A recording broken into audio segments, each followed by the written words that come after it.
नमस्कार दोस्तों, SP study point के इस यूट्यूब प्लेटफॉर्म पे एक बार फिर से आप सभी दोस्तों का बहुत बहुत स्वागत है। आज की इस वीडियो के माध्यम से हम बीएससी के 6 सेमेस्टर बॉटनी पेपर सेकंड का ऑब्जेक्टिव क्वेश्चन पेपर सॉल्व करेंगे। सेकंड पेपर का जो पेपर टाइटल है वो है इकोलॉजी एंड एनवायरनमेंट। कल दोस्तों कानपुर विश्वविद्यालय की परीक्षा है और आप सबके बहुत सारे कमेंट्स आ रहे थे कि सर सेकंड पेपर के कुछ मोस्ट इंपॉर्टेंट करा दीजिए। तो दोस्तों इस क्वेश्चन पेपर को मैं आज सॉल्व कराने का प्रयास करूंगा। मोस्ट इंपॉर्टेंट क्वेश्चन है, रिपीटेड क्वेश्चन है, 100% गारंटी है आपके पेपर में पूछे जाएंगे क्योंकि ये 2025 सत्र का क्वेश्चन पेपर है मां शाकंभरी विश्वविद्यालय का। आपको बता दें जो अभी राजा महेंद्र प्रताप अलीगढ़ विश्वविद्यालय के होंगे या एमजेपीआरयू बरेली विश्वविद्यालय से होंगे, आप सबके लिए ये वीडियो मोस्ट इंपॉर्टेंट होगा। तो चलिए स्टार्ट करते हैं आज की इस क्लास को और सॉल्व करते हैं इस क्वेश्चन पेपर को। पहला क्वेश्चन देखेंगे और पहला क्वेश्चन पूछा गया था कि which of the following is a biotic ecological factor. निम्नलिखित में से कौन सा जैविक पारिस्थितिकीय कारक है। तो जैविक पारिस्थितिकीय कारक जो है वो है माइक्रो ऑर्गेनिज्म यानी सूक्ष्म जीव। यहाँ पर डी आंसर आप लोग लगाएंगे सही उत्तर। अगला क्वेश्चन है दोस्तों प्रश्न नंबर सेकंड, जिसमें विच of the following is example of climate factor. निम्नलिखित में से कौन सा जलवायु कारक का उदाहरण है। तो जलवायु कारक का उदाहरण हवा है। इनमें बैक्टीरिया, जानवर और कवक इंक्लूड नहीं होंगे, इसलिए ऑप्शन नंबर ए इस क्वेश्चन में आपका करेक्ट उत्तर हो जाएगा। चलिए नेक्स्ट क्वेश्चन देखते हैं प्रश्न नंबर थर्ड। तीसरा क्वेश्चन है what is the role of decomposer in ecosystem.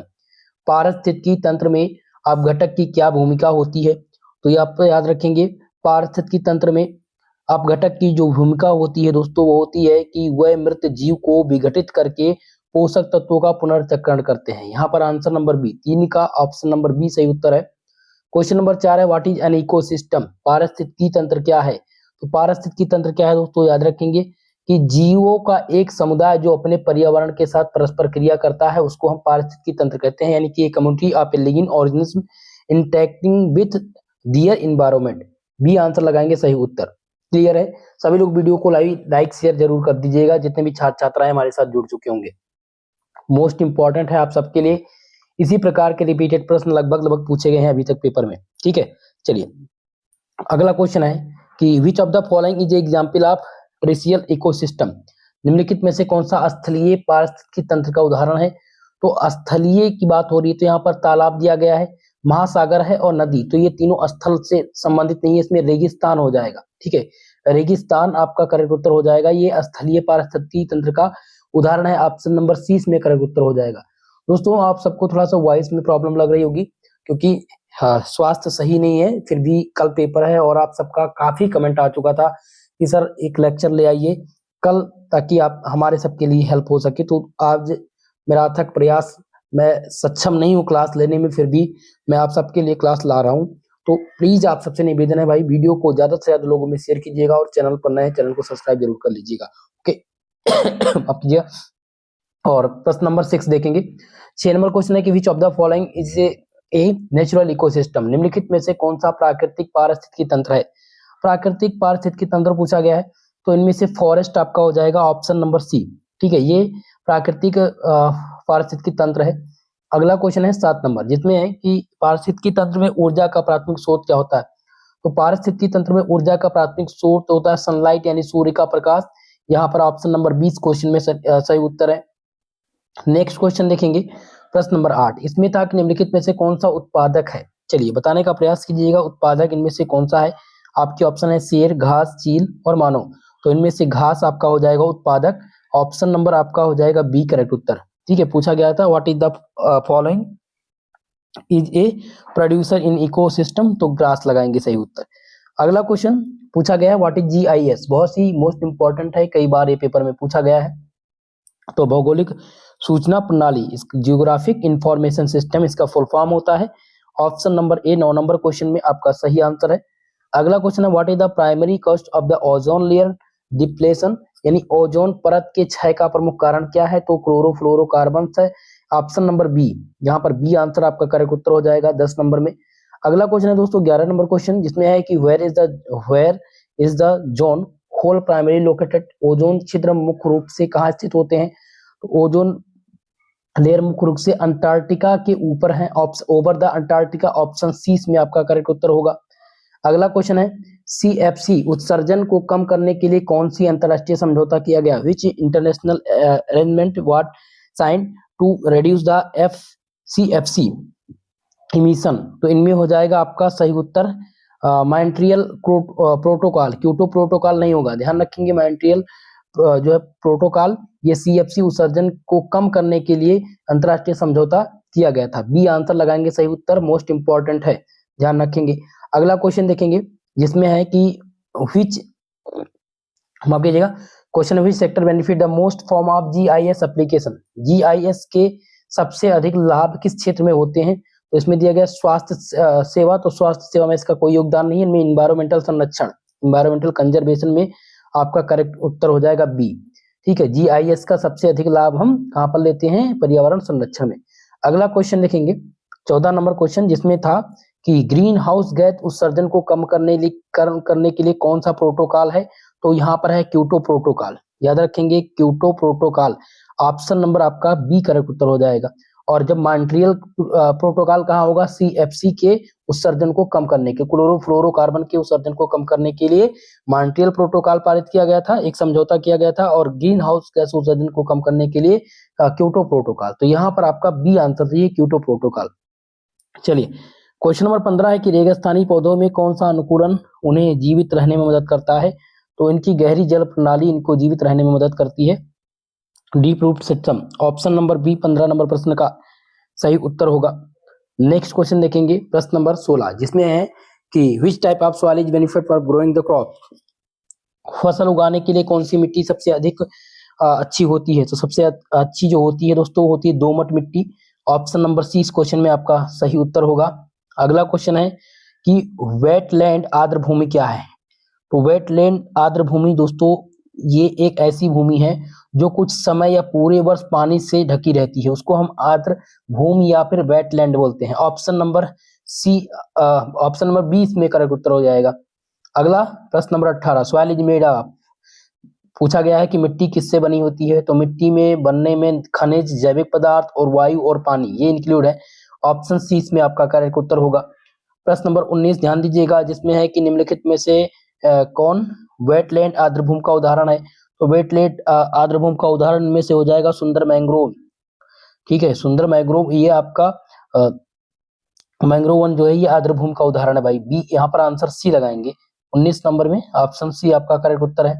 चलिए अगला क्वेश्चन है प्रश्न नंबर 20, जिसमें कि कौन सी प्रक्रिया मिट्टी के निर्माण में मदद करती है? तो मिट्टी के निर्माण में जो मदद करने की प्रक्रिया है वो है कौन सा? याद रखेंगे इसमें चट्टानों का अपक्षय। चट्टानों का अपक्षय ये मिट्टी के निर्माण में मदद करती है। ऑप्शन नंबर बी 20 नंबर प्रश्न का सही उत्तर होगा। प्रश्न नंबर 21, जिसमें पूछा गया है कि वेटलैंड आर्द्रभूमि पर्यावरण के लिए क्यों महत्वपूर्ण है? तो ये महत्वपूर्ण इसलिए है क्योंकि जल शुद्धिकरण में, ये जल के शुद्धिकरण में मदद करते हैं। ऑप्शन नंबर ए 21 नंबर प्रश्न में आपका सही आंसर होगा। प्रश्न नंबर 22 ध्यान दीजिएगा, इसमें पूछा गया है कि आर्द्र भूमि में आमतौर कौन से पौधे पाए जाते हैं? तो आर्द्र भूमि में दोस्तों आमतौर पर जो पौधे पाए जाते हैं वो राइजोफ्रा, माफ कीजिएगा, राइजोफ्रा एक ऐसा पौधा है जो आर्द्र भूमि में आमतौर पर पाया जाता है। चलिए ये पौधा है, ये ऑप्शन नंबर बी आपका करेक्ट उत्तर होगा। अगला देखेंगे प्रश्न नंबर 23, जिसमें है कि निम्नलिखित में से कौन सा नवीनीकरण ऊर्जा स्रोत है? तो भाई नवीनीकरण ऊर्जा स्रोत सोलर ऊर्जा है। सोलर ऊर्जा, सौर ऊर्जा ये नवीनीकरण ऊर्जा स्रोत रहे। ऑप्शन नंबर सी इसमें करेक्ट उत्तर आपका है। चलिए अगला क्वेश्चन देखेंगे प्रश्न नंबर 24, इसमें आया हुआ था कि कौन सा गैर नवीनीकरण ऊर्जा पूछा गया है। तो भैया हम पवन ऊर्जा ये जो है नवीनीकरण ऊर्जा है। जल विद्युत ऊर्जा भी आपका नवीनीकरण है। जीवाश्म ईंधन इनमें से नवीनीकरण गैर नवीनीकरण है। ठीक है, यहाँ पर हो जाएगा ऑप्शन नंबर सी, 24 में ऑप्शन सी आपका सही उत्तर है। अगला देखेंगे प्रश्न नंबर 25, क्वेश्चन आया हुआ था कि पारिस्थितिकी पदचिह्न किसे मापता है? तो दोस्तों याद रखेंगे पारिस्थितिकी जो पदचिह्न है ये मापता है प्राकृत पर मानव गतिविधियों के प्रभाव को। यहाँ पर आंसर नंबर बी 25 में आपका सही आंसर होगा। 26 नंबर क्वेश्चन है कि निम्नलिखित में से कौन व्यक्ति के पारिस्थितिकी पदचिह्न को बढ़ा सकता है? तो पारिस्थितिकी पदचिह्न को बढ़ाने का कार्य भोजन और पानी की बर्बादी करना ये बढ़ा सकता है, इसलिए यहाँ पर सी लगाएंगे, इसका करेक्ट उत्तर हो जाएगा ऑप्शन नंबर सी। अगला प्रश्न देखेंगे जिसमें है दोस्तों EIA का पूरा नाम। तो EIA का पूरा नाम जो है वो है पर्यावरण प्रभाव आकलन, environmental impact assignment. Option number B इस क्वेश्चन में आपका सही आंसर होगा। चलिए अगला क्वेश्चन, प्रश्न नंबर 31, जिसमें है कि भारत में EIA कराने के लिए कौन सी संस्था जिम्मेदार है? तो इसके लिए जिम्मेदार संस्था है ministry of environment, forest and climate change. यहाँ पर आपका ऑप्शन बी सही हो जाएगा, पर्यावरण, वन और जलवायु परिवर्तन मंत्रालय EIA के लिए जिम्मेदार है। अगला क्वेश्चन देखेंगे। चलिए प्रश्न नंबर 32, इसमें है कि निम्नलिखित में से कौन सा अजैविक पारिस्थितिकी कारक है? इनमें से आपको बताना है अजैविक पारिस्थितिकी कारक। इनमें ऑप्शन ए दिया गया है जानवर, बी है पौधे, सी है तापमान और डी दिया गया बैक्टीरिया। तो इनमें से जो सही उत्तर हो जाएगा वो हो जाएगा पौधे, प्लांट, ये अजैविक पारिस्थितिकी कारक हैं। चलिए नेक्स्ट क्वेश्चन देखते हैं, प्रश्न नंबर 33, और इस क्वेश्चन में है कि खाद्य श्रृंखला में सबसे ऊपर कौन से जीव होते हैं? तो खाद्य श्रृंखला में सबसे शीर्ष पर जो है वो है आपके शीर्ष शिकारी यानी apex predator. Option number D इसमें करेक्ट उत्तर होगा। 34 नंबर क्वेश्चन, जिनमें क्वेश्चन देखेंगे क्या आया था। क्वेश्चन था कि निम्नलिखित में से किस पारिस्थितिकी तंत्र में जैव विविधता सबसे अधिक होती है? मोस्ट इंपॉर्टेंट क्वेश्चन आ चुका है, ध्यान दीजिएगा। यहाँ पर पूछा गया है कि इनमें से कौन सी पारिस्थितिकी तंत्र में जैव विविधता अधिक होती है? पहला ऑप्शन जिसमें रेगिस्तान, दूसरा है टुंड्रा, तीसरा उष्णकटिबंधीय वर्षावन। तो यहाँ पर जैव विविधता सबसे अधिक होती है वह है उष्णकटिबंधीय वर्षावन, सी आंसर आप लगाएंगे करेक्ट उत्तर। अगला क्वेश्चन जिनमें है प्रश्न नंबर 35, इसमें है कि प्राथमिक उत्तराधिकार अनुक्रम में सबसे पहले कौन से जीव आते हैं? तो इनमें सबसे पहले जो जीव है वो लाइकेन और काई। यहाँ पर ऑप्शन नंबर आपका बी करेक्ट उत्तर है, 35 में बी आंसर सही है। प्रश्न नंबर 36, इस क्वेश्चन में है कि which of the following is an example of secondary succession, यानी कि इनमें से द्वितीयक उत्तराधिकार का उदाहरण। तो द्वितीयक उत्तराधिकार का उदाहरण इनमें से कौन सा है? तो बाढ़ के बाद जंगल की पुनः वृद्धि, ये है द्वितीयक उत्तराधिकार का उदाहरण। चलिए अगला क्वेश्चन 27 नंबर प्रश्न है कि कार्बन पदचिन्ह मापता है, मोस्ट इंपॉर्टेंट है, कार्बन पदचिन्ह किसे मापता है? तो दोस्तों याद रखेंगे, कार्बन पदचिन्ह जो मापता है वो मानव गतिविधियों द्वारा छोड़ी गई कार्बन डाइऑक्साइड की मात्रा को मापता है, इसलिए यहाँ पर बी आंसर करेक्ट उत्तर होगा। अगला क्वेश्चन देखेंगे, प्रश्न नंबर 28, जिसमें है कि कौन सी गतिविधि व्यक्ति के कार्बन पदचिन्ह को बढ़ाती है? तो व्यक्ति के कार्बन पदचिन्ह को बढ़ाती है उनमें कोयला, पेट्रोल और जीवाश्म ईंधन का जलना ये सम्मिलित है, इसलिए बी आंसर इसमें सही उत्तर आपका होगा। चलिए अगला क्वेश्चन देखेंगे, प्रश्न नंबर 29, इसमें क्वेश्चन था कि which gas is most responsible for increasing the carbon footprint, कौन सी गैस कार्बन पदचिन्ह बढ़ाने के लिए सबसे अधिक जिम्मेदार है? तो सबसे अधिक जो जिम्मेदार है वो है कार्बन डाइऑक्साइड, यहाँ पर आंसर हो जाएगा ऑप्शन नंबर आपका बी। अगला क्वेश्चन देखते हैं, प्रश्न नंबर 37, और इसमें है कि हाइड्रोसीयर उत्तराधिकार अनुक्रम है, हाइड्रोसीयर उत्तराधिकार अनुक्रम इनमें से पूछा गया है कि है, ठीक है। और इसमें आपका ऑप्शन दिया गया है जिसमें शुष्क क्षेत्रों में होने वाला सक्सेशन अनुक्रमण, बी ऑप्शन देखें।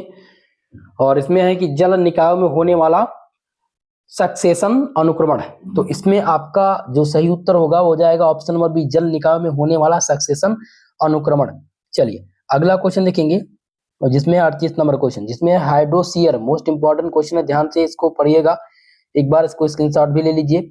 हाइड्रोसीयर उत्तराधिकार अनुक्रमण का पहला चरण कौन सा है? तो इसका जो पहला चरण है दोस्तों वो है फाइटोप्लांक्टन चरण, यहाँ पर ऑप्शन नंबर ए करेक्ट उत्तर हो जाएगा 38 नंबर क्वेश्चन में आपका आंसर। अगला क्वेश्चन प्रश्न नंबर 39, जिसमें है कि निम्नलिखित में से कौन सा उत्तराधिकार अनुक्रमण का अंतिम चरण है? तो इनमें से परिपक्व समुदाय ये उत्तराधिकार अनुक्रमण का अंतिम चरण है, ऑप्शन नंबर बी इस क्वेश्चन में आपका सही आंसर होगा, 39 का बी ऑप्शन सही है। प्रश्न नंबर 40, और इसमें क्वेश्चन है कि निम्नलिखित में से कौन सा जेरोसियर अनुक्रमण का हिस्सा नहीं है? तो जेरोसियर अनुक्रमण का हिस्सा पूछा गया है, याद रखेंगे आप सब, इनमें से आपका हो जाएगा पादप प्लावक चरण, ठीक है, पादप प्लावक चरण ये जेरोसियर अनुक्रमण का हिस्सा नहीं है, ऑप्शन नंबर बी आपका करेक्ट उत्तर है। बाकी लाइकेन चरण, झाड़ी चरण और परिपक्वन वन चरण ये सभी जेरोसियर अनुक्रमण का हिस्सा है, लेकिन पादप प्लावक चरण ये इंक्लूड नहीं है। अगला देखेंगे प्रश्न नंबर 41, इसमें है कि निम्नलिखित में से कौन सा हमेशा खाद्य श्रृंखला की शुरुआत में होता है। तो खाद्य श्रृंखला की शुरुआत में जो हमेशा होता है दोस्तों, उसको क्या बोलते हैं, ध्यान रखेंगे। उनमें आपका जो सही उत्तर हो जाएगा प्रोड्यूसर यानी उत्पादक। ठीक है, हमेशा खाद्य श्रृंखला की शुरुआत में जो होता है वो होता है उत्पादक। ऑप्शन सी करेक्ट उत्तर है। अगला question, what is food web, most important question है। खाद्य जाल पूछा गया है कि क्या है। तो खाद्य जाल a collection of multiple interconnected food chain. ठीक है, अगर पूछा जाए व्हाट इज फूड वेब, तो आप कहेंगे a food web is a collection of multiple interconnected food chain. Option number B आपका करेक्ट उत्तर होगा इस प्रश्न में। प्रश्न नंबर 43 जिसमें है क्वेश्चन की मृत पदार्थ के अपघटन के लिए कौन से जीव जिम्मेदार होते हैं। तो इनमें जो जीव जिम्मेदार हैं उनको कहते हैं डीकम्पोजर, यानी कि इनको अपघटक बोलते हैं। 43 नंबर में ऑप्शन नंबर डी करेक्ट उत्तर है। नेक्स्ट क्वेश्चन है प्रश्न नंबर 44 जिसमें पूछा गया है कि कौन सी पारिस्थितिकी पिरामिड प्रत्येक पोषण स्तर ट्रॉपिक लेवल पर जीवित पदार्थों की मात्रा को दर्शाता है। तो जीवित पदार्थों की मात्रा पिरामिड ऑफ बायोमास दर्शाता है, यानी कि पिरामिड ऑफ बायोमास यानी जैव भार का पिरामिड। ऑप्शन नंबर 20 प्रश्न में सही उत्तर आपका होगा। प्रश्न नंबर 45 जिसमें पूछा गया है कि कौन सी पारिस्थितिकी पिरामिड कभी उल्टा नहीं हो सकता। Which ecological pyramid can never be inverted. तो इसमें आपका हो जाएगा पिरामिड ऑफ एनर्जी, ऊर्जा का पिरामिड, ये कभी भी उल्टा नहीं होता। ऑप्शन नंबर सी आपका करेक्ट उत्तर हो जाएगा। नेक्स्ट क्वेश्चन देखेंगे प्रश्न नंबर 46 जिसमें है how much energy is typically transfer from one topic level to the next. यानी सामान्यतः एक पोषण स्तर से अगले पोषण स्तर में कितनी ऊर्जा स्थानांतरित होती है। तो ऊर्जा जितनी स्थानांतरित होती है वो 10% होती है। यहाँ पर आंसर सी हो जाएगा आपका करेक्ट उत्तर। प्रश्न नंबर 47 जिसमें पूछा गया है कि ऊर्जा पिरामिड में किस पोषण स्तर में सबसे अधिक ऊर्जा होती है। तो इसमें प्रोड्यूसर उत्पादक में सबसे अधिक ऊर्जा होती है। यहाँ पर आंसर ए हो जाएगा करेक्ट उत्तर। चलिए अगला क्वेश्चन प्रश्न नंबर 48 और इसमें है कि निम्नलिखित में से कौन सा जीव सामान्यतः संख्या का पिरामिड के आधार पर होता है। तो यहाँ पर संख्या के पिरामिड पर प्रोड्यूसर होगा उत्पादक। यहाँ पर उत्पादक आपका सही उत्तर होगा। नेक्स्ट क्वेश्चन देखेंगे प्रश्न नंबर 49 जिसमें है कि शुष्क स्थलीय पौधों में कौन सा अनुकूलन सामान्यतः पाया जाता है। तो इनमें जो अनुकूलन पाया जाता है वो मोटी क्यूनिकल और छोटी पत्तियां। ऑप्शन नंबर बी इस क्वेश्चन में आपका सही आंसर होगा। और प्रश्न नंबर 50 जिसमें है कि लवणीय पौधे किस प्रकार के वातावरण में उगते हैं। तो दोस्तों लवणीय पौधे ये लवणीय या उच्च नमक सांद्रता वाले स्थान में उगते हैं। बी आंसर आप लगाएंगे करेक्ट उत्तर। ठीक है, 50 में ऑप्शन नंबर बी आपका सही उत्तर है। और आप सभी लोगों ने जैसा कि देखा, मैंने बताया था 50 प्रश्न मैं आपको कराऊंगा। बाकी ये 50 प्रश्न आप तैयार कर लीजिएगा। इसके पहले अभी हाल ही में मैंने पेपर सॉल्व कराया है सिद्धार्थ यूनिवर्सिटी का 100 क्वेश्चन का वो पेपर है 2025 सत्र का ही है। उस पेपर को भी मैंने सॉल्व करा रखा है, तो वो पेपर भी आप लोग देख लीजिएगा और 2 मॉडल पेपर आपको मिल जाएंगे। ठीक है दोस्तों, तो आप सबके लिए मोस्ट इंपॉर्टेंट होंगे। आशा करता हूं कि यहाँ से प्रश्न आपके पेपर में रिपीटेड होंगे, आपके प्रश्न पूछे जाएंगे। बाकी आप सबसे निवेदन है वीडियो को लाइक शेयर जरूर कर दीजिएगा। जिनका एग्जाम अभी नजदीक है, जैसे कि जो हमारे MJPRU बरेली विश्वविद्यालय से हैं, राजा महेंद्र प्रताप अलीगढ़ विश्वविद्यालय के स्टूडेंट हैं, उन सबके लिए और इम्पोर्टेंट है। आपकी परीक्षा में और भी प्रश्न इससे रिपीटेड आएंगे, तो जो भी प्रश्न पत्र होंगे वो मैं आपको सॉल्व कराऊंगा। ठीक है, सभी लोग से निवेदन है भाई वीडियो को लाइक शेयर कर दीजिएगा। इसका PDF मैं आपको टेलीग्राम चैनल पर प्रोवाइड करा दूंगा। टेलीग्राम ज्वाइन करने के लिए आप लोग टेलीग्राम पर जाकर के सर्च करें SP स्टडी पॉइंट। आप लोग सर्च करेंगे SP स्टडी पॉइंट तो आपको हमारा चैनल मिल जाएगा, जहां से आप लोग को क्लास का नोटिफिकेशन PDF नोट्स मिलते रहेंगे। ठीक है, तो आज के लिए बस इतना ही। मिलते हैं किसी नेक्स्ट वीडियो में, तब तक के लिए जय हिंद जय भारत।